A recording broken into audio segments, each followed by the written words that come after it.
E aí, pessoal, tudo bem? Beleza? Sou o João Pedro. Tô aqui mais uma vez aqui para encher o saco de vocês para falar de futebol. Hoje a gente vai debater qual é a lista verdadeira da Bola de Ouro 2025, baseada nos 30 nomes da France Football. A gente vai dar uma analisada aqui e vai decidir quem foi o Bola de Ouro da temporada 24-25, né, da última temporada que terminou agora após o final da Copa do Mundo de Clubes. Acho que é um assunto meio polêmico, né? Até porque a gente sabe que a própria France Football não segue muito bem os seus próprios critérios. Ano passado o que aconteceu com o Vinícius Júnior foi uma loucura, foi um absurdo. Mas, pô, a gente é a bola de ouro, né? A gente ainda tem que ter uma mínima esperança que eles vão melhorar e que a partir de agora eles vão seguir sim os seus critérios e talvez façam a premiação de uma maneira justa. Entendeu? Então, antes de tudo, aquela coisa chata, mas eu tenho que falar para vocês se inscreverem, compartilharem, comentarem, manda para todos os amigos, fala, nossa, olha esse moleque falando merda, falou dessa lista aqui, falou dessa porra aqui, falou tal, concordei aqui, não concordei ali, vão compartilhando, se inscrevendo. É nóis, pessoal, vamos começar. Antes de tudo, vamos passar mais uma vez pelos critérios, né, da France Football, da revista francesa, para a nomeação da Bola de Ouro. Os critérios são nessa ordem, tá? O número 1 é a performance individual, número 2 é o sucesso do time e títulos que o jogador faz parte, e número 3 é o fair play e a esportividade do jogador. Então, bom, galera, vamos começar. Vamos começar para mim pelos snubs. O que são os snubs, pessoal? Os snubs são os jogadores que, na minha opinião, deveriam estar no top 30, mas foram esquecidos e não estão presentes. Para mim, são 4 jogadores, principalmente, que deveriam estar nesse top 30, mas ficaram de fora, que são o Moisés Caicedo e o Enzo Fernandes do Chelsea. Acho que pela Copa do Mundo de Clubes dos dois, principalmente do Caicedo, eles deveriam estar aí. O Caicedo, para mim, foi o melhor jogador da Copa do Mundo de Clubes, e o Enzo Fernandes foi com certeza o segundo ou terceiro melhor. Também, para mim, quem deveria estar na lista, mas não está, é o Julián Álvares do Atlético de Madrid, que fez uma excelente temporada de estreia sob o comando do Simeone, e também o Ryan Gravenberch, o meio-campo holandês do Liverpool, que fez muita falta para mim nessa lista, porque, na minha opinião, ele foi o melhor meio-campo do Liverpool na temporada passada. Era a engrenagem do time. Mas, bom, vamos começar aqui.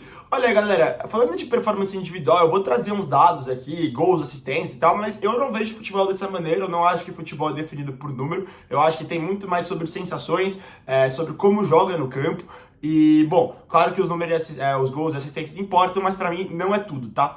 Então a gente vai começar aqui pelo meu número 30. Pra mim, o número 30... E olha, galera, vamos lembrar que o número 30 da Bola de Ouro não quer dizer que o cara é ruim, tá? Ele é o 30º melhor jogador do mundo na última temporada, que eu sei que agora eu vou tomar um hate. E o meu jogador número 30, a gente vai começar a lista da Bola de Ouro com Jude Bellingham, ele mesmo, o jogador inglês que, na minha opinião, eu acho que ele ficou, né, no ano passado no top 3, ou deveria ter ficado, no mínimo, na minha opinião, mas o Bellingham, ele vem de uma temporada pelo Real Madrid, onde ele perdeu muito destaque, né, comparado à temporada retrasada, a 23-24, na temporada 24-25, ele tem que jogar mais recuado, ele perde a função de ser mais ou menos um falso 9 ali, ele começa a jogar como um 10 ou como um segundo volante, como um meio campo mais recuado, perde muito nos números de gols de assistência. Nessa temporada, o Bellingham tem pelos números do Transfer Market, tá, pessoal? Todos os dados que eu vou falar aqui são do Transfer Market. O Bellingham tem 15 gols e 15 assistências, que é um bom número, mas muito abaixo do número dele na temporada 23-24, onde ele acabou marcando muito mais vezes. O Bellingham, como eu vinha falando, perdeu um pouco de destaque na equipe do Ancelotti no ano passado, porque ele teve que se recuar. Ele teve que se recuar para a entrada do Mbappé e para a manutenção do trio de ataque entre Rodrigo, Vinícius Júnior e Mbappé. Eu acho que quem acabou perdendo mais espaço aí na equipe foi o Bellingham. Além disso, ele conviveu com muitas lesões na última temporada, então eu acho que não foi a temporada do Bellingham, não foi. Eu acho que ele não se destacou muito, eu acho que ele não fez muita coisa, e também pegando os jogos dele na seleção inglesa, a seleção inglesa não performou muito bem, a seleção do Thomas Tuchel ainda não conseguiu se encontrar, eu acho que vai, aliás, tá? A gente vai fazer um vídeo sobre isso depois, mas é por isso que eu vou começar minha lista com o número 30, que é o Bellingham. Depois daqui, galera, a gente vai pro número 29, também vamos só fazer um parênteses aqui, não quer dizer que eu acho que o Bellingham é o 30º melhor jogador do mundo, tá? Não é isso, eu acho que o Bellingham tá muito à frente como qualidade de futebol mesmo. Agora, a questão pra mim é que a gente tem que analisar a temporada a partir dos critérios que estão dados aqui pela France Football. E nesses critérios, na minha opinião, o Bellingham foi o 30º melhor jogador na lista da Bola de Ouro. Então aqui a gente vai seguir para o nosso 29º. O 29º para mim aqui é o Guirassy, atacante do Borussia Dortmund, que disputou a Copa do Mundo de Clubes, o Campeonato Alemão. O Guirassy, para mim, ele foi disparadamente o melhor jogador do Borussia Dortmund. Ele fez incríveis 38 gols e 9 assistências. E foi o destaque da equipe alemã. O Guirassy, para mim, ele foi o único jogador do Borussia Dortmund que conseguiu manter uma certa constância na Bundesliga, já que o Dortmund passou grande parte da temporada na parte de baixo da tabela, né? Na parte de baixo da tabela da Bundesliga, e na reta final conseguiu se recuperar e assegurar uma vaga na Champions. Para mim, isso é totalmente mérito do Guirassy. Para mim, foi claramente o destaque do time e manteve uma certa constância. O Guirassy faz muito gol. Ele é um jogador, assim, com um faro de gol absurdo. 38 gols não é pouca coisa. A galera pode falar, na Bundesliga e tal. E daí, gente? A Bundesliga, como ela alemão, é muito bom. Ele tá lá para fazer gol e ele fez. Então, meu 29º jogador é o Guirassy. Só pra falar pra vocês, pessoal, também pra não negar pra vocês, tô com minha colinha aqui também, tô estudando, então vocês vão ver meu braço mexendo aqui, ficar vendo aqui, pra eu não me perder no fio da meada. Tá bom? Então, ó, número 30 é o Bellingham, número 29 é o Guirassy, e número 28 pra mim é o Florian Wirtz. Florian Wirtz pra mim que é um grande jogador, assim, um talento absurdo, eu acho que vai fazer coisas incríveis no Liverpool, mas na última temporada no Bayer Leverkusen ele foi muito bem. Ele conseguiu fazer uma performance individual de muita qualidade, sempre que esteve em campo conseguiu apresentar um bom futebol, mas o Bayer Leverkusen apresentou um nível de queda muito grande mesmo, e isso passa não pelo Wirtz, mas passa pela equipe inteira. E eu acho que ao longo da temporada, principalmente depois que o Bayer Leverkusen é eliminado da Champions League pelo Bayern de Munique, o Bayer Leverkusen meio que perde a faísca e o time fica um time um pouco xoxo, um time onde a defesa toma muito gols e onde o ataque não consegue mais corresponder ao número de gols tomados pela defesa. Não estou falando que foi uma temporada ruim, longe disso. O Bayer Leverkusen terminou em segundo, né, da Bundesliga. O Bayer Leverkusen perdeu na semifinal da Copa da Alemanha e foi bem na Champions League, mas caiu pro Bayern. E para mim, o Wirtz foi o grande destaque, foi o melhor jogador da equipe e merece sim estar nesse top 30, mas para mim tá em 28º. Então vamos lá, Bellingham, número 30, Guirassy, número 29, Wirtz, número 28. E aqui para mim o número 27, onde a gente vai ter uma polêmica aqui, já que vocês podem mais uma vez jogar o do tomate, podem me chamar de burro, mas para mim o 27º da lista da Bola de Ouro 2025 é o Vinícius Júnior. O Vinícius Júnior nessa temporada foi uma temporada abaixo dele e mesmo assim ele fez uma temporada de destaque. O Vinícius Júnior numa temporada que o pessoal considera abaixo dele, fez 22 gols e 19 assistências, isso pelo Real Madrid, acho que sem contar o número da seleção brasileira, e se melhorou o rendimento dele na seleção brasileira. A gente pode falar que ele ainda não engrenou, mas ele conseguiu performar bem as últimas duas vitórias da seleção brasileira contra a Colômbia e contra o Paraguai. Foram gols do Vinícius, o Vinícius tem apresentado um certo crescimento, mesmo que não seja algo tremendo. Enfim, no time do Real Madrid, para mim o Vinícius Júnior ainda foi um jogador dos mais importantes, não acho que ele foi o melhor jogador do time na temporada, mas foi muito bem.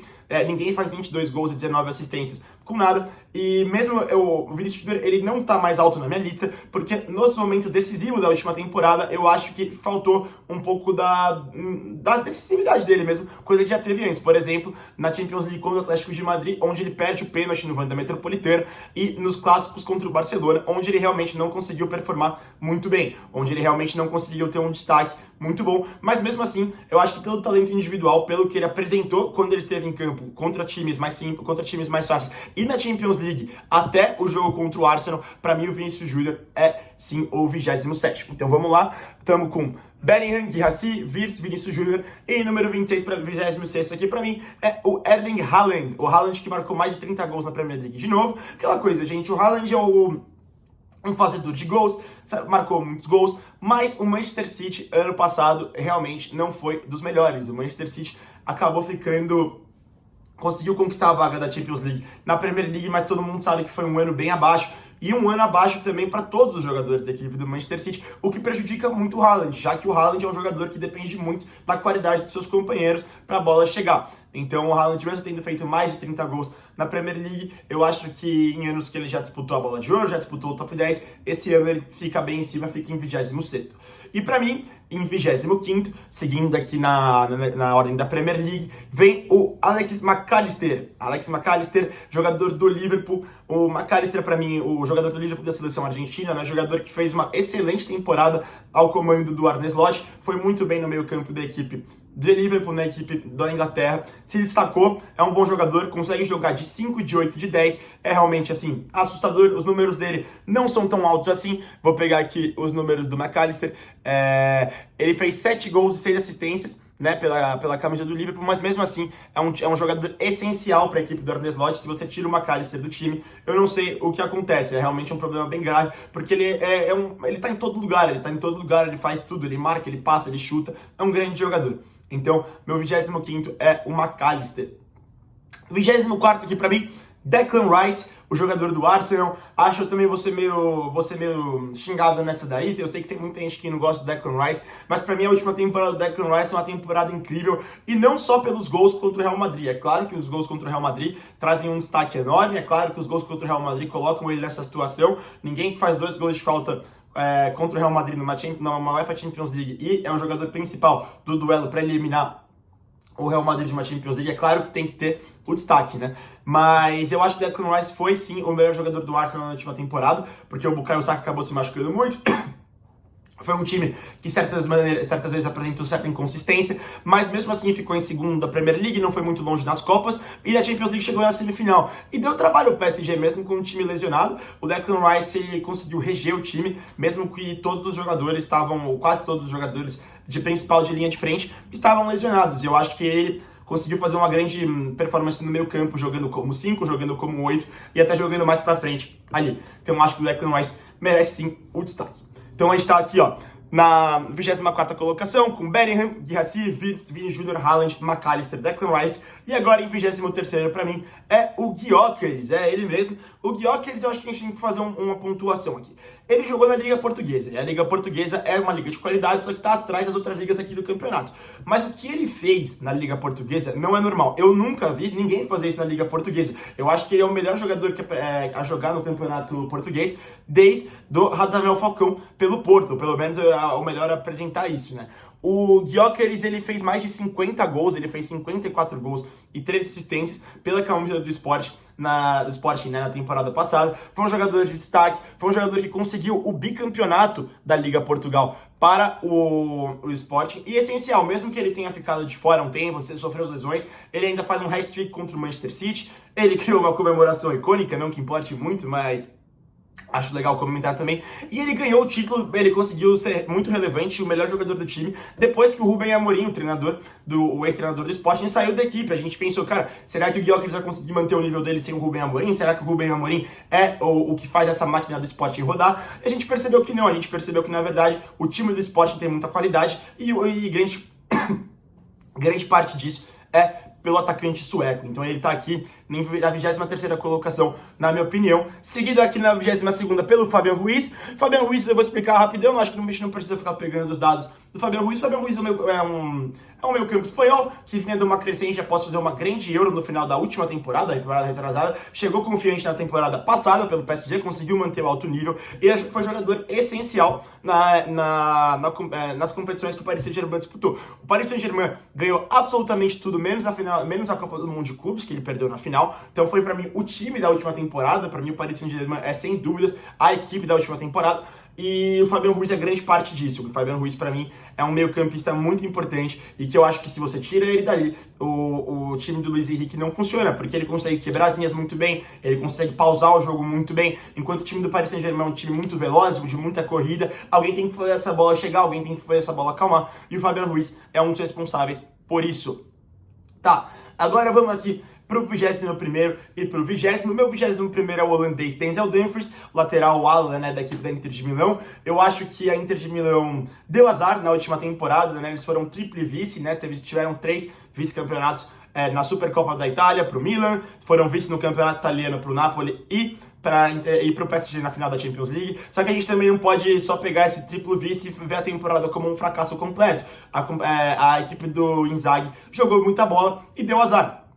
Deu azar em certos momentos, deu azar nas finais e não conseguiu ganhar nada. Não é por isso que o Inter de Milão não apresentou um futebol incrível durante a temporada, né? A gente pode ver, por exemplo, o Dumfries na partida contra o Barcelona, nas 2 partidas onde o Barcelona é eliminado, ele vai muito, muito bem, principalmente na parte ofensiva da equipe. Se a gente pegar aqui os dados do Dumfries, o Dumfries teve 11 gols e 6 assistências pela camisa da Inter de Milão, e pra mim, junto do Lautaro Martinez, foi o melhor jogador da equipe. Pra mim foi a melhor temporada da carreira do Dumfries, foi muito bem na final da Champions League. Não conseguiu manter o nível, Senão estaria até mais alto aqui na minha lista, também porque vai mal na Copa do Mundo de Clubes, mas está aqui em 21º.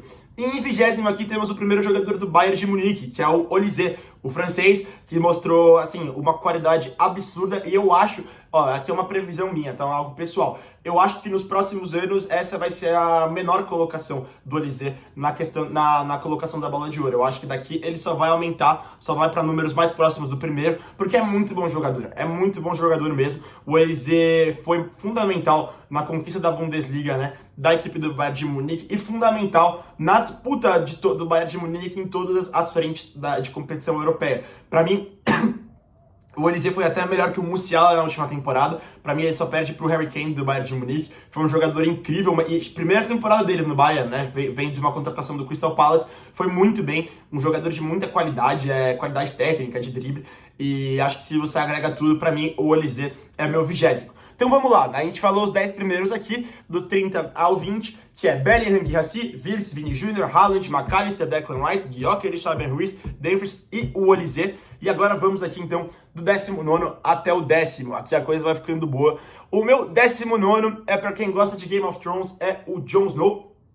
Tô brincando, essa piadinha aí, né? Meu Deus, fiquei com vergonha alheia aqui. Mas é o João Neves, né? O João Neves, o primeiro volante do Paris Saint-Germain e da seleção portuguesa, que ganhou absolutamente tudo, mais a Nations League pela seleção de Portugal, menos a Copa do Mundo de Clubes, onde ele até puxa o cabelo do Cucurella, né? E, cara, a gente tem que levar os critérios a sério. O que ele fez na final da Copa do Mundo de Clubes foi totalmente anti-fair play, até que ele ficou punido alguns jogos aqui, pegou um gancho após a final. Então esse é um dos motivos que ele tá em 19º pra mim e não em 18º ou pra frente. O João Neves é um grande jogador, eu acho também que ele tem uma margem de crescimento altíssima, fez uma temporada incrível como primeiro volante, ele jogou de lateral direito algumas vezes também pela seleção de Portugal, né? Acho que na seleção de Portugal, inclusive, na conquista da Nations League, na semifinal ele joga como lateral direito e não vai mal. É um jogador versátil, é um bom jogador, é um jogador com um futuro brilhante. Então, 19º pra mim é o João Neves. 18º, pra mim, temos o melhor zagueiro da temporada 24-25, que é Virgil van Dijk, campeão da Premier League e capitão... Desculpa, pessoal. E capitão pelo Liverpool. O Van Dijk ele dispensa comentários, né? Eu acho que ele faz um tempo é consolidado como o melhor zagueiro do mundo, mas nas últimas temporadas, antes dessa, ele vinha apresentando sinais um pouco de quebra, só que com a chegada do Arne Slot isso mudou completamente. E ele se colocou de novo, na minha opinião, como o melhor zagueiro do mundo. O que ele fez na última temporada foi incrível, ele não comprometeu. O Van Dijk não compromete, ele é muito bom no jogo aéreo, ele é bom em todas as vertentes que um zagueiro tem de ser bom, e no ano passado ele foi espetacular mais uma vez. Então aqui pra mim o 18º da lista da Bola de Ouro é o Van Dijk. Em 17º temos o primeiro e único goleiro aqui na nossa lista, que é o Donnarumma, o Gianluigi Donnarumma. Que, eu acho que o Donnarumma ele começa a temporada um pouco estranha pelo PSG. Eu acho que começa de uma maneira até que questionável. A gente tava questionando, todo mundo lembra de questionar se o Donnarumma era assim um goleiro de nível Paris Saint-Germain, se ele não falhava muito, se ele não ficava dormindo na área do gol. Mas o que ele fez no mata-mata da Champions League e na Copa do Mundo de Clubes também é um absurdo, principalmente na mata-mata da Champions League. O Donnarumma, na performance dele contra o Liverpool, é espetacular, espetacular. Foi pra mim o confronto entre os goleiros, né, nas oitavas de final da Champions League, entre o Donnarumma e o Alisson. O Donnarumma vai muito bem, pegando pênaltis depois da disputa de pênaltis, crescendo muito. No jogo contra o Aston Villa, o Donnarumma vai muito, muito bem. O Aston Villa chegou muito próximo de eliminar o Paris Saint-Germain. Tem aquele chutaço do Rashford que o Donnarumma faz a defesa. Pra mim tem que estar aqui. Foi o melhor goleiro da competição, foi o melhor goleiro do mundo na última temporada, acho que a gente pode falar. E por assim mesmo, algum motivo, o Luiz Henrique não quer mais ele na equipe, né? É difícil de entender. Mas o Donnarumma tem que estar aqui. Foi muito bem o goleiro italiano. Todo mundo sabia, né? Acho que todo mundo esperava que o Donnarumma chegasse a esse ponto na carreira algum dia, né? Todo mundo joga FIFA igual eu, sabe que ele sempre foi uma grande promessa e ele finalmente conseguiu chegar às alturas que esperavam dele. Então eu colocaria aqui o Donnarumma como 17º, tá? E aí, em 16º, vamos de Lautaro Martinez. Lautaro Martinez também que sofreu, eu acho que ele estaria mais em cima aqui mais em cima nessa lista, se não fosse pela performance dele nas finais e pela performance da Inter de Milão, porque ele era o melhor jogador do time, na minha visão. Ele faz jogos muito bons, principalmente contra o Barcelona, ele vai muito bem mesmo. Acho que é um jogador com faro de gol absurdo. Ele vai muito bem com a camisa da seleção argentina também, esse ano, durante as eliminatórias, né? Aquele jogo contra o Brasil, que infelizmente, né, nós tomamos de 4-0 lá. Obrigado, Dorival, valeu. O Lautaro vai muito bem nessa partida. E vai muito bem nas competições em geral. Deu o azar de perder a final como perdeu, deu o azar de perder todos os títulos da maneira que perdeu, mas é um jogador de exímia qualidade, é um jogador muito bom, que tá sim, pra mim, na 16ª colocação da Bola de Ouro. Em 15º aqui temos uma surpresa, hein? Temos uma grande surpresa, e é por isso que eu falo. Eu não acho que eu tô falando aqui a lista dos melhores do mundo baseado em talento, eu tô falando baseado nos critérios da Bola de Ouro da última temporada.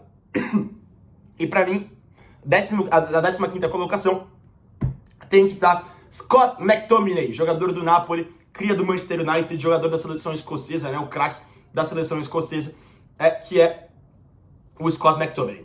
O McTominay fez uma temporada muito boa mesmo, ele foi campeão e craque do campeonato italiano pelo Napoli, tá? O que eu acho que ninguém esperava, tá? Isso a gente tem que levar um pouco em consideração também, na minha opinião, porque ninguém esperava, a gente via jogando no Manchester United, você pensa, nossa, é aquela geladeira, ele não sabe, você não sabe se ele é 8, se ele é 10, se ele é 5, o que ele faz de direito? E o Antônio Conte consegue escalar ele ali, meio como um segundo volante, como um camisa 10, e faz ele jogar muita bola, com 13 gols e 6 assistências pelo campeonato italiano, também fazendo uma boa temporada com a camisa da seleção escocesa, mas o Declan Rice não. O Scott McTominay foi um jogador incrível, foi um jogador muito bom. E você pode pensar, nossa, mas ele foi o Scott McTominay, mas ele fez o quê? Gol de cabeça, foi um burucutu, assim? Não foi uma geladeira, longe disso. Foi um jogador de muita técnica. Eu recomendo pra vocês buscarem os highlights do Scott McTominay nessa temporada, na última temporada. Porque ele jogou foi um absurdo, penteando a bola, fazendo drible, se encontrou no caos italiano e tem que estar aqui, tá? E galera, aqui eu também não vou fazer juízo de valor de todas as ligas. É claro que eu acho que a Liga Portugal do Gyökeres é um pouco abaixo das top 5 ligas, mas as outras top 5 ligas, pra mim não importa se você fez na Premier, se você fez na Bundesliga, se você fez no Campeonato Italiano, se você fez na La Liga ou se você fez na Liga Francesa. O importante é você ter feito e performado, coisa que o Scott McTominay fez. Não jogou a Champions League, né? Claro que isso tem um peso, senão estaria até mais em cima aqui pra mim, mas eu acho que pelo fator surpresa, pelo que jogou e pela idolatria que criou, ele tem um mural. Scott McTominay tem um mural em Nápoles, em Nápoles, né? Na cidade de Nápoles. Ninguém esperava isso. Então, pra mim, o Scott McTominay é o 15º da nossa lista. Galera, perdão, tive que dar uma pausa aqui, vocês vão ver meio que um corte aí, porque a garganta tava pegando um pouquinho. Vai pegar um pouquinho, vou dar uma tossida aí, tá? Peço perdão. Mas vamos voltar, eu parei aqui o Scott McTominay como 15º, né? Como na 15ª colocação. E temos também agora, vamos pra 14ª pra mim, que é o Désiré Doué, a grande promessa francesa, a grande promessa do Paris Saint-Germain, que fez uma excelente temporada, na Ligue 1. Ele começa como reserva, né? Ele começa como reserva do Barcola. Quando chega o Kvara, ele ainda tem que buscar mais a posição, que ficou o Kvara, o Barcola e o Dembélé ali na frente. Até o meio da temporada, o Luiz Henrique ainda não tinha achado o ataque perfeito. Mas depois, quando o Kvara chega, parece que o Doué faz um entrosamento muito bom com ele. Ele rouba a vaga do Barcola, que é um grande jogador, e faz uma Champions League incrível, né? O Doué, ele é fundamental na conquista da Champions do Paris Saint-Germain. Doué tem um estilo de jogo muito parecido com esse cara aqui, tá? Doué, muito bom jogador mesmo, ele me lembra muito o antigo Neymar, né? O Neymar conseguia arrancar, fazer os dribles, porque esse é o estilo de jogo. Até você perguntar pro Doué, ele já deu uma entrevista falando que o ídolo dele é o Neymar, não que isso seja relevante, tá? Só tô comentando. O que é relevante, de fato, é que o Doué fez 2 gols na final da Champions League, fez um golaço contra o Aston Villa, e vamos pegar aqui, checar os números dele aqui, de acordo com o Transfer Market também, só porque eu não tenho decorado, fez 16 gols e 16 assistências na temporada com a camisa do Paris Saint-Germain, e foi muito bem. Eu acho que o Doué só não tá no meu top 10, por exemplo, tá aqui em 14º, porque o Doué foi mal com a camisa da França na Nations League, no confronto contra Portugal. Ele não conseguiu performar muito bem, ele não foi bem. Não, contra Portugal não, contra a Espanha, de Lamine Yamal. Ele não foi bem, não conseguiu performar. E acho que e na Copa do Mundo de Clubes, pra mim, o Doué foi o pior do ataque do PSG por bastante coisa. Eu acho que ele não conseguiu ser efetivo na Copa do Mundo de Clubes. Fez uma final contra o Chelsea, uma final não muito boa. Ele perde um gol, perde a chance mais clara do jogo, pra mim, na minha opinião, dando aquele passe pro Dembélé. Então, por isso que pra mim o Doué tá em 14º, pessoal. Então, mas muito bom jogador. Eu também acho que o Doué, igual eu falei do Olise, a margem de crescimento é muito grande. Não sei se ele pega agora nas próximas bolas de ouro uma posição menor que a 14ª, porque ele é realmente muito bom. E ele vai estar nesse top 30 aí por muitos anos para se vir, muitos anos mesmo. Bom, 13º, aqui pra mim, 13º, vai ser o Robert Lewandowski. Agora começa a ficar difícil, viu, pessoal? Porque aqui pra mim todo mundo, a partir do 13º, que é o Lewandowski, foi muito difícil debater quem fica no top 10, quem não fica. Mas vamos lá, né? O Lewandowski, ele fez uma temporada excelente pelo Barcelona, muito boa mesmo. Ele é campeão da Copa do Rei, da Supercopa e da La Liga, né, assim como os jogadores. Ele faz 42 gols, o que é muita coisa pela camisa do Barcelona, e dá 3 assistências, mas se destaca mesmo como um camisa 9 e como uma peça essencial do time do Hansi Flick. Ele faz gols importantes, ele é participativo em jogos importantes, ele é muito participativo nos jogos do El Clássico contra o Real Madrid. Vai bem na Champions League também, eu acho que faltou um pouco dele nos confrontos de mata-mata do Barcelona, mas mesmo assim foi uma excelente temporada e talvez, acho que o segundo melhor camisa, o terceiro melhor camisa 9 do último ano, assim, em questão de números, em questão de talento. O Lewandowski, pra mim, fica na 13ª colocação, apresentando um futebol muito bom e uma melhora muito grande também comparado às últimas temporadas dele no Barcelona. É claro que o time melhora, é claro que o time muda, mas o que fez o Lewandowski no último ano foi coisa de gente grande, assim. Eu acho que com a idade que ele tem, ele já não é mais um menino, né? Já tem mais de 34 anos o Lewandowski. Ele performou muito bem e pra mim também garantiu uma vaga nesse time do Barcelona por esse ano agora e por mais anos se ele quiser ainda, porque ele ainda tem futebol pra isso. Bom, pessoal, vamos aqui então agora pro 12º jogador, que na minha opinião é o Nuno Mendes. Nuno Mendes fez uma temporada incrível, Nuno Mendes fez uma temporada de um destaque absurdo. Ele conseguiu, o Nuno Mendes, pela seleção de Portugal, é campeão da Nations League, sendo importante, pela equipe do Paris Saint-Germain, campeão de tudo, menos a Copa do Mundo de Clube, sendo fundamental, fazendo uma temporada de lateral esquerdo do nível dos grandes mesmo, do nível de temporadas altas de gente grande, assim, tipo, ele se colocou num lugar grande na hierarquia de lateral esquerdo do futebol mundial. O Nuno Mendes sempre foi uma grande promessa, né? Ele saiu do Sporting muito bem, chega no Paris Saint-Germain com uma grande promessa também, mas finalmente acho que ele conseguiu acertar a dose perfeita entre ataque e defesa e mostrar porque hoje ele é o melhor lateral esquerdo do mundo, sem muita discussão, assim. O que ele fez na Nations League pela seleção de Portugal, marcando o Lamine Yamal na final da Nations League, foi coisa de louco. Foi coisa de maluco. O que o Mendes defendeu ali foi espetacular mesmo, assim, foi muito, muito bem. Ele marca o Saka também na semifinal da Champions League contra o Arsenal de maneira esplêndida, faz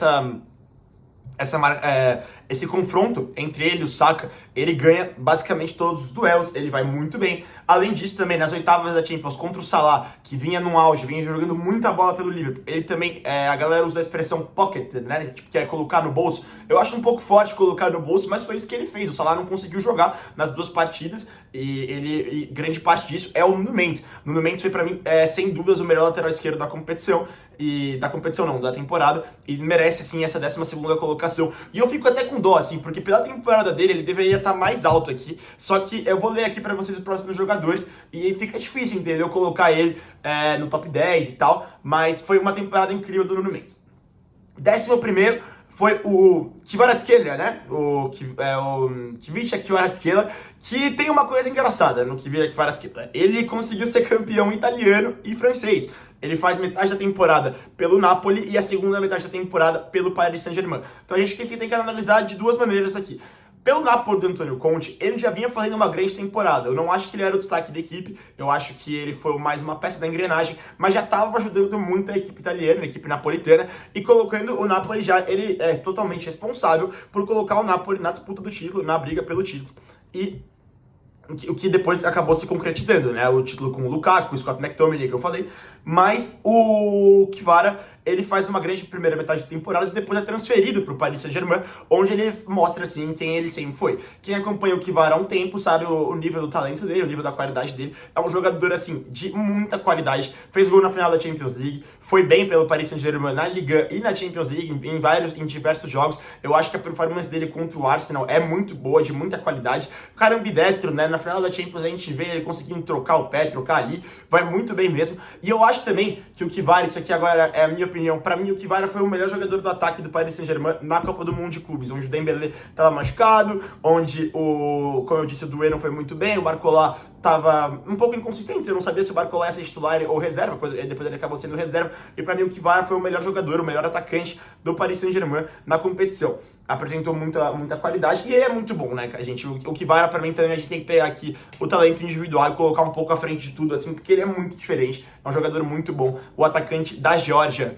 Bom, esse é... Não, falta o décimo. Falta o décimo, vou pegar o décimo aqui. Também que vai ser a trinca do PSG, do 12º ao décimo. Pra mim, o décimo é o Hakimi, o lateral direito marroquino. Ele é absurdo. O que o Hakimi fez essa temporada, mais uma vez, é coisa de maluco. Pra mim, o Hakimi, ele se consolidou como um dos melhores laterais direitos da história do futebol mundial, tá? Nessa temporada. Ele é um jogador histórico, que ele já fez pela seleção marroquina, é gigantesco. O que ele já fez na Inter de Milão, quando jogou lá, foi um grande jogador. Quando jogou no Dortmund, jogou muita bola. E agora, no Paris Saint-Germain, conseguiu se concretizar com o título da Champions League, coisa que ele merecia muito, tá? O Hakimi foi muito bem. Nas duas frentes, na linha defensiva, igual o Nuno Mendes, eu falei que defendeu todo mundo muito bem, o Hakimi também. O Hakimi fez isso muito bem pela equipe do Paris Saint-Germain. Ele conseguiu marcar todo mundo de maneira exímia e ser fundamental no ataque do PSG. Nas infiltrações pelo meio, nas infiltrações pela ponta. O Hakimi é um jogador, para mim, uma peça-chave da equipe do Luiz Henrique. E acho que se você tira o Hakimi, acontece coisas pesadas e graves com a equipe do Paris Saint-Germain. Para mim, ele é um jogador fundamental. Também a temporada dele pela seleção marroquina é de exímia qualidade. Ele é o cara aqui da seleção, na minha opinião. E tem que estar nesse top 10. Bom, então vamos pegar aqui do 20º ao 10º para mim, né? Olise, o 20º, João Neves, o 19º, Van Dijk, o 18º, Donnarumma, o 17º, Lautaro, o 16º, Scott McTominay, o 15º, Doué, o 14º, Lewandowski, o 13º, Nuno Mendes, 12º, Kvaratskhelia, o 11º e o Hakimi, o 10º.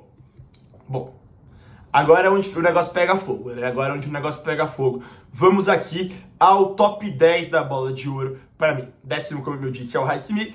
E o 9º, para mim, é ninguém mais, ninguém menos que Kylian Mbappé, o jogador do Real Madrid. Que bom, o Real Madrid ganhou um título na temporada, que foi a Copa Intercontinental, né? O famoso Mundial de Clubes, aquele que o Corinthians ganhou em 2012, que o Flamengo, por exemplo, Flamengo e Palmeiras disputaram recentemente, que o Botafogo perdeu ano passado nas quartas de final. E foi esse torneio mesmo que o Botafogo acabou perdendo, que o Mbappé e o Real Madrid conquistaram com o gol do Mbappé na final. Mas eu acho que o Mbappé, ele faz uma temporada assim muito à frente dos companheiros dele de Real Madrid. Para mim, ele foi o melhor jogador do Real Madrid com muita margem para as outras coisas, assim, para os outros jogadores. Ele performa bem nos jogos de El Clássico, menos no primeiro, lá que foi o 4-0 no Santiago Bernabéu. Depois disso, ele performa bem em todos os jogos, ele faz um golaço na Supercopa, ele vai bem no segundo turno do Campeonato Espanhol e vai bem na final da Copa do Rei. Sem contar que ele vai muito bem na Champions League. O Mbappé tem mais de 30 gols, acho que ele tem 31 gols. Vamos checar direitinho aqui. O Mbappé tem 44 gols na última temporada, 44 gols e 5 assistências. É um jogador espetacular, né? Eu acho que o Mbappé é questão de tempo para ele ganhar a Bola de Ouro usando a camisa do Real Madrid, agora ainda mais com a camisa 10.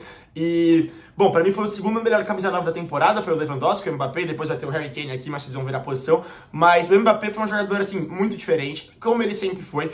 E eu acho que também é importante frisar que ele conseguiu manter os números, manter a qualidade e manter o talento mesmo depois de começar uma temporada difícil no Real Madrid. Vocês lembram que ele perdeu um pênalti, se eu não me engano, contra o Bilbao, se eu não me engano, contra o Liverpool na Champions League também. Ele não começa bem pela equipe do Real Madrid, mas quando ele engrena, o time vai bem melhor, ele vai muito bem. A performance dele contra o Manchester City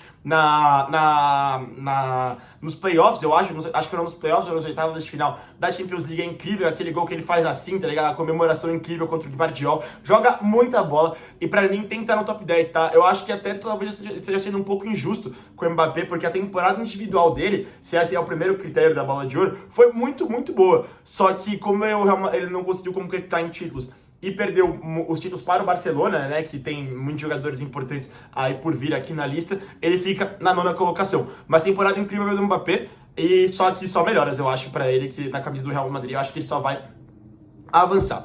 Bom, Mbappé meu 9º colocado, 8ª colocação. Essa aqui é polêmica, tá? Eu queria falar um pouco dela, que é a do Cole Palmer. Cole Palmer, pra mim, Cole Palmer aqui, ele é um jogador de muita qualidade. Eu acho que se fosse só baseado no talento individual, o Cole Palmer, pra mim, ele ficaria até mais em cima. Eu sou muito fã dele, assim, eu acho que da nova geração dos jogadores ingleses, ele é, junto com o Bellingham, o melhor. Acho que é um jogador de muita qualidade.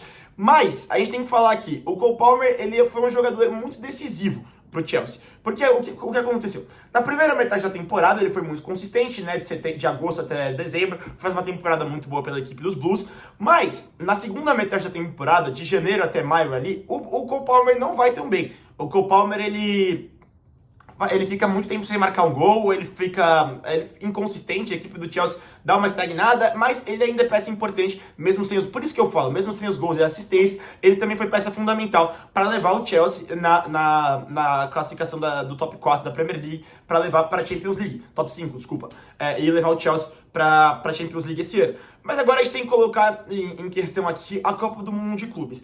Eu não sei como vai funcionar para pessoas que vão votar na France Football. Qual vai ser o critério? Se o Copa do Mundo de Clubes vai importar igual uma Champions League, se vai importar igual uma Copa Nacional, se vai importar igual uma Liga Nacional. Eu não sei, pra mim importa bastante, tá? Tipo, na minha opinião, se eu fosse votar, eu acho que depois da Champions League é a Copa do Mundo de Clubes, ou talvez seja até do mesmo páreo, porque tudo bem, é a primeira edição, ninguém sabia muito o que esperar, um campeonato diferente, mas eu acho que daqui pra frente a Copa do Mundo de Clubes vai ser só mais e mais importante, então talvez a gente veja daqui vários anos que o Cole Palmer deveria ter ficado até mais alto na lista por conta da Copa do Mundo de Clubes. A questão o Cole Palmer, ele vai muito bem na Copa do Mundo de Clubes nos duelos de mata-mata. Eu não acho que ele é o melhor jogador do time, eu acho que é o Caicedo. Pra mim, o Caicedo, se tivesse nessa lista, estaria mais ou menos brigando por essa colocação, porque ele vai muito bem. Mas o Palmer é fundamental. Pra mim, ele é o melhor jogador da final. O que ele faz na final contra o Paris Saint-Germain, atacado de sinuca ali nos 2 gols dele, e também na jogada do gol do João Pedro, é muita qualidade. Não é um jogador comum, sabe? É um jogador de qualidade extrema mesmo. Um jogador diferente, um jogador de técnica muito refinado, um jogador muito, muito bom. E pra mim o Cole Palmer merece estar na 8ª colocação.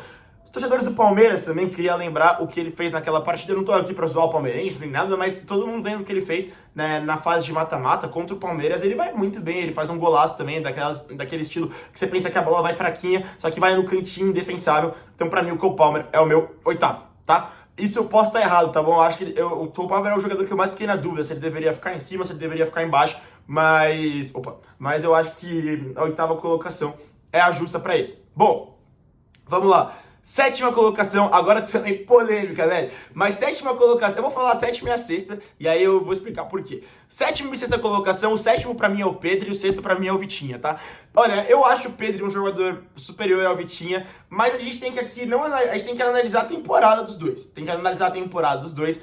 E pra mim, eu vou falar do Pedri primeiro. O Pedri, é uma temporada magistral, né? O que ele faz no Barcelona, regendo o jogo, regendo o time, toque pra lá, toque pra cá. Jogador de muita, muita qualidade. O Pedri, tá? O Pedri também, pela seleção espanhola, ele vai bem, ele leva o time não, mas ele faz parte do time que chega na final da Nations League, vai performando muito bem. O Pedri, pra mim, é a definição do jogador que os números não mostram tudo no campo. O Pedri tem 6 gols e 8 assistências. Mas se você viu os jogos do Barcelona, você sabe que ele fez muito mais do que isso, assim. O Barcelona, ele, pra mim, é o coração do time. Talvez, eu acho que em qualidade técnica, em questão técnica, depois do Lamine Yamal, pra mim, é o melhor jogador do time. Ele é um meio-campo totalmente diferente, meio-campo de qualidade absurda e Deveria não, eu acho que até o final da carreira dele o Pedri vai ganhar uma bola de ouro, tá? Tudo bem que ele é meio campo, é difícil, mas eu acho que ele vai conquistar uma até o final da carreira dele, porque ele é muito bom mesmo. E pra mim, qualidade técnica, é o melhor meio campo do mundo. Entretanto, aqui não é só qualidade técnica, aqui a gente tem que falar de títulos, a gente tem que falar de confrontos individuais, a gente tem que falar de outras competições, e por isso que o Vitinha tá em sexto pra mim. O Vitinha, se a gente for pegar os dados também aqui, o número de gols, ele tem 8 gols e 5 assistências, são números até que parecidos com o do Pedri, né? Bem parecidos mesmo, basicamente inverter os gols e assistências. Mas o Vitinha também é o coração do Paris Saint-Germain, o que faz o time do Paris Saint-Germain rodar. Eu acho que o Paris Saint-Germain sem o Vitinha sofreria muito, porque o Vitinha, ele cria o jogo muito bem no ataque, ele marca muito bem, e ele é o coração palpitante da equipe, realmente, como eu vinha falando, assim, ele é peça fundamental, peça-chave na equipe do Luiz Henrique, vai muito bem. O jogo dele contra o Arsenal na semifinal da Champions League é uma partida, assim, de reger, é um maestro, assim, tá regendo o meio campo. E agora também, que foi o que decidiu um pouco pra mim esse duelo entre o Pedro e o Vitinha, é a final da Nations League. Porque, pô, o Vitinha na Nations League, na semifinal contra a França e na final contra a Espanha, pra mim ele é o melhor jogador de Portugal. Pra mim ele é o melhor jogador de Portugal. Eu acho que junto com o Nuno Mendes ali são os 2 melhores jogadores da equipe. O que o Vitinha faz contra o meio campo da Espanha, Pô, que é aquilo, cara? A gente tá falando de maestro, assim, pô, maestro, calmo, frio, sabe? Conseguia tranquilizar, jogar a bola. Pô, é um jogador, assim, de muita qualidade, o Vitinha, e pra mim, por isso que ele é o sexto, tá? Eu não acho que ele seja melhor que o Pedro, não é isso que eu tô falando. Mas no critério da bola de ouro, pra mim, o Pedro é o sétimo, ele é o sexto. Então vamos lá, em décimo tá o Hakimi, nono o Mbappé, oitavo o Cole Palmer, sétimo o Pedro, sexto o Vitinha.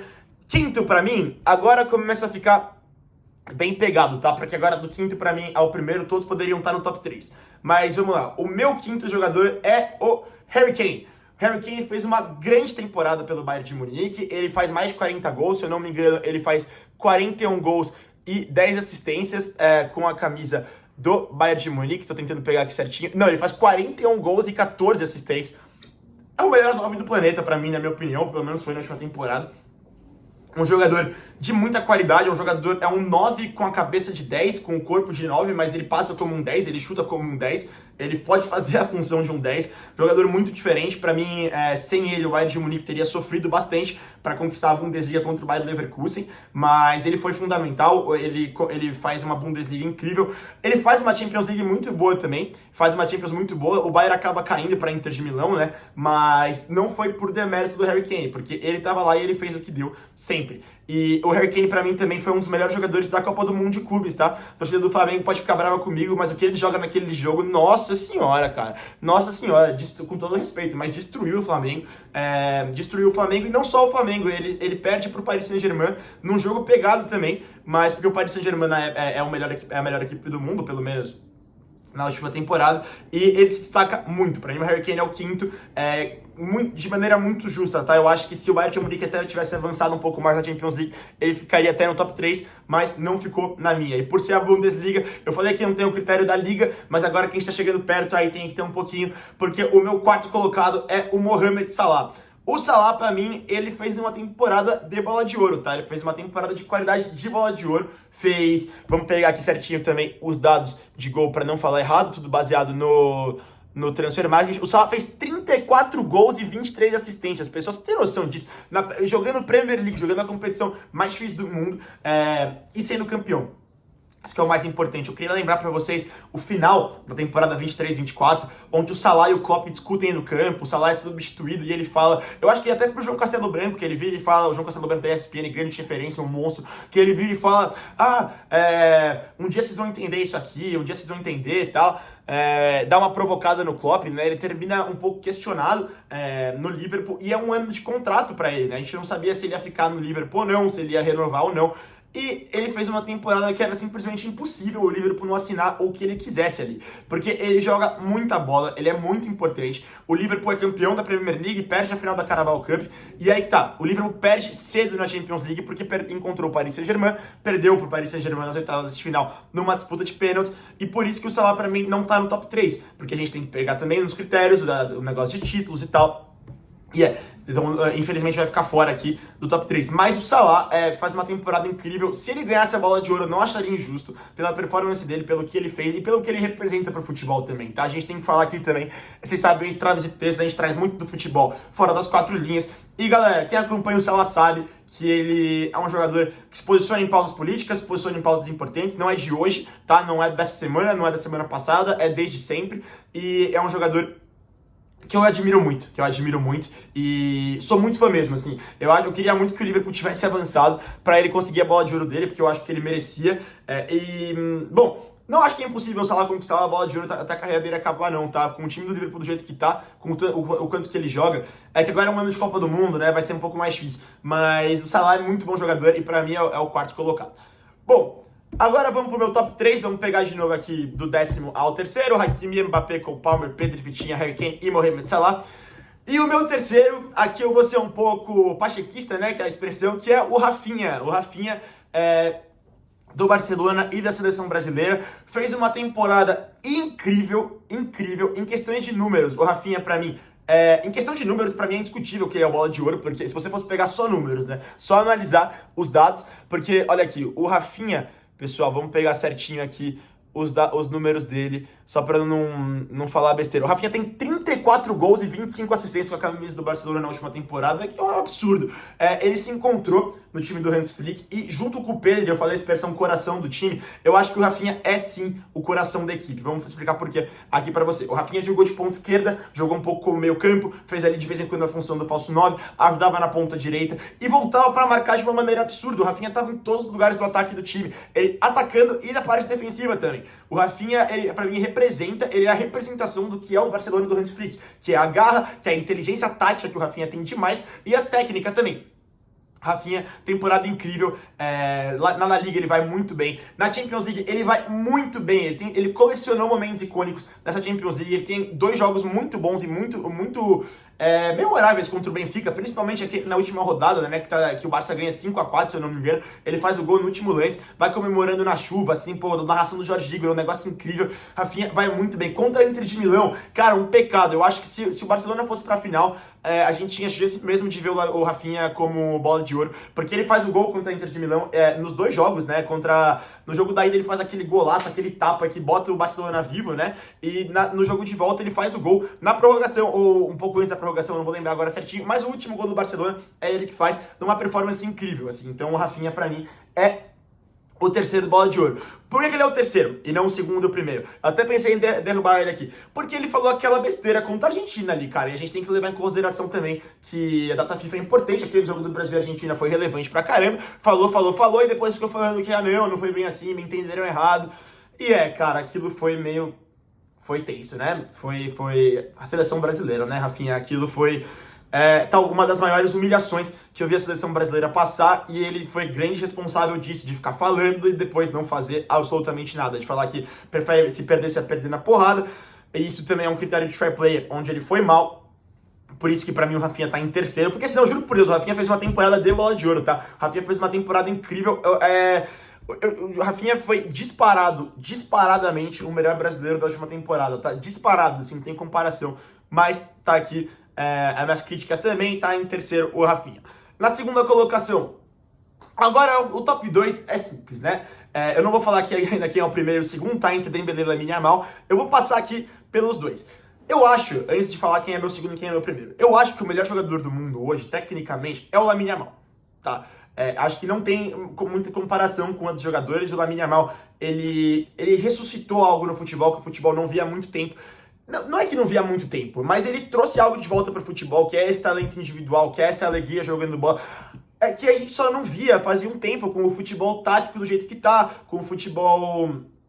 Eu não sou saudosista, tá? Mas fazia um tempo que a gente não viu um talento individual com as qualidades do Lamine Yamal, um jogador que você sabe que vai pegar a bola debaixo do braço e os jogadores do time adversário não vão saber o que fazer. O Lamine Yamal contra a Inter de Milão, a performance dele contra a Inter de Milão e contra o Real Madrid em todos os clássicos do ano é assustador. É assustador, assim, tanto que no jogo contra o Inter de Milão os caras falavam, não, agora vai você marcar ele, agora vai você, porque ninguém parava o cara, pô, ninguém parava o cara, jogador, assim, muito diferente, assim, também, ó, a gente sabe quem que é o ídolo dele aqui, mas falando de, não sei porque eu tô falando do Neymar aqui, mas porque me lembra muito, Lamine Yamal me lembra muito o estilo de jogo do Neymar, me lembra muito a alegria do Neymar jogando bola, e...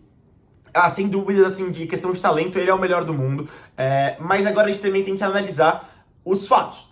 O Lamine Yamal, os stats dele, vamos pegar aqui certinho. Ele tem 18 gols e 25 assistências. Pô, ele fez 18 anos agora, né, o Lamine Yamal. Isso é absurdo, cara. É muito absurdo, assim. Ele jogou muita bola. Ele joga muito na partida contra a França, na semifinal da Nations League. Vai mal na final da Nations contra Portugal. No Mendes consegue...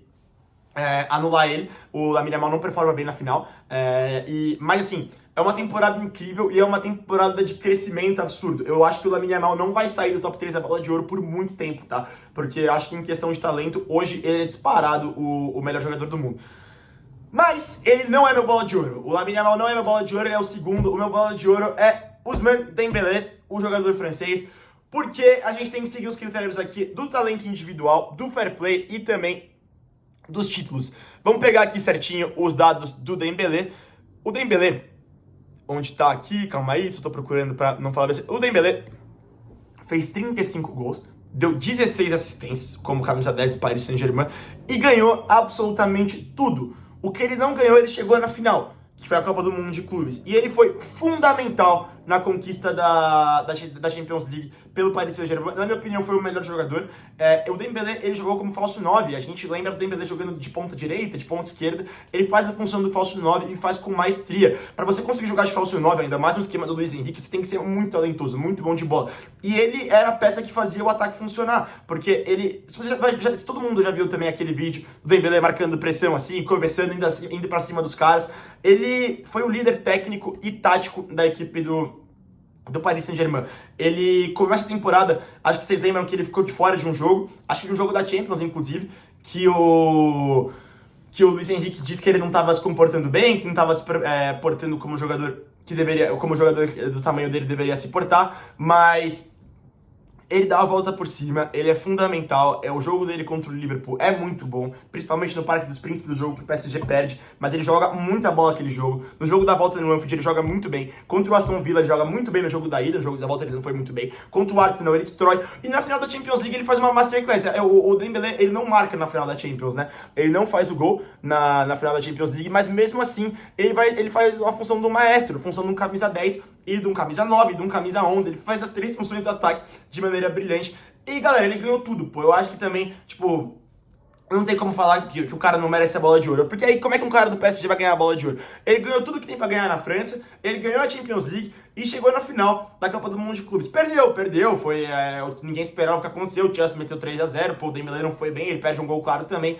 Mas ele foi o bola de ouro nessa temporada pra mim. Eu acho que o Dembélé, ele se colocou em outro patamar de jogador. Ele sempre foi uma grande promessa, sempre foi um bom jogador. O Dembélé nunca foi um mau jogador, mas ele se colocou num outro nível de jogador de futebol nessa temporada. Ele se colocou no nível do Bola de Ouro. Ele, pra mim, é o Bola de Ouro de maneira justa e de maneira... Não vou falar de fácil, porque o Lamine Yamal, o Rafinha... Pra mim, os top 5, os 5 poderiam ter ganhado, que é o Harry Kane, o Salah, o Rafinha, o Lamine Yamal e o Dembélé. Mas eu acho que pelos títulos, pelos dados... E pelas sensações, o Dembélé foi, sim, o Bola de Ouro. Pra mim, na minha opinião, se ganhar, vai ser merecido. E, pô, eu acho que tá na hora de um jogador francês ganhar também. Não que, tipo, tem que ser um jogador francês, mas eu acho engraçado demais que vai ser um jogador francês e não vai ser o Mbappé. Eu acho que ninguém esperava isso. Mas eu acho que o futebol é sobre isso. Eu acho que histórias assim faltam no futebol. A história de um jogador que, de verdade, ninguém esperava essa volta por cima dele. Ninguém esperava. No final da temporada passada, ninguém ia falar que o Dembélé ia ser o Bola de Ouro. E eu acho que o futebol faz falta isso, sabe? Essa história de superação, a história de um jogador que você pensava que não era tão bom assim, mas ele te prova melhor do que você imaginou. Um jogador também, a gente tá muito na vida do futebol e na vida em geral, eu acho que a gente sempre espera que as coisas se resolvam com 20, 21, 22, 23 anos, sendo que na vida as coisas não funcionam assim. O Dembélé, se eu não me engano, ele tem 27 anos, eu vou pegar aqui certinho para não falar besteira, mas eu acho que é 27, idade de Dembélé, tem 28 anos, Dembélé fez 28 anos. E eu acho que a vida é um pouco sobre isso, a vida é um pouco sobre as pessoas esperarem demais de você quando você é jovem e você não consegue corresponder ali por diversos motivos, pelo cenário, pelo jeito que a vida funciona, mas você fica mais velho e você amadurece, você percebe que, no caso do Dembélé, que seu estilo de jogo é outro, que você é um excelente jogador fazendo outras coisas que você... Dembélé sempre teve problemas de comportamento, que ele agora não tem mais, aparentemente não tem, depois... Teve no começo da temporada, mas você consegue perceber que ele melhorou comportamento tático, comportamento de liderança. O Dembélé nunca foi um líder dentro de campo. Se você vê os jogos da Copa do Mundo de Clubes e no final da Champions League, ele tava falando lá com os jogadores, fazendo um papel de capitão na frente, né? O Marquinhos é o capitão do PSG, mas quem era o capitão técnico, o líder que falava em campo era o Dembélé, né? E é um jogador que sempre foi meio passivo, mas essa temporada não foi. Ele gritava com os companheiros, falava com ele, motivava os companheiros, batia palma quando o PSG tinha que virar o jogo e tal. No jogo do Aston Villa, ele consegue manter a cabeça dos jogadores do Paris Saint-Germain a cabeça para não desmoronar, sabe? Ele consegue fazer o time do Paris Saint-Germain não perder a cabeça, consegue falar com os jogadores pro time acalmar. Tem vídeo de tudo isso, vocês podem ver. E, sinceramente, eu acho uma história muito legal de superação e de humanidade mesmo, assim. Eu acho que fala muito com todos nós. Claro também que agora o principal é o futebol, e pra mim no futebol ele foi o Bola de Ouro, ele merece. Mesmo pra mim o Lamine Yamal sendo o melhor jogador do mundo, o Bola de Ouro dessa temporada é o Ousmane Dembélé. Galera, falei muito, Falei muito, é o segundo vídeo gravando aqui, eu fico meio nervoso, fico meio perdido, assim, vai ter uns cortes dessa vez, assim, e tal, que não ficaram muito legais. Mas, galera, é nóis. Se inscrevam no canal, vocês vejam o que vocês acharam, por favor. Vocês, mano, comentem aqui embaixo a opinião de vocês. Galera, é nóis, viu? Muito obrigado, compartilhem. Entradas de texto, valeu!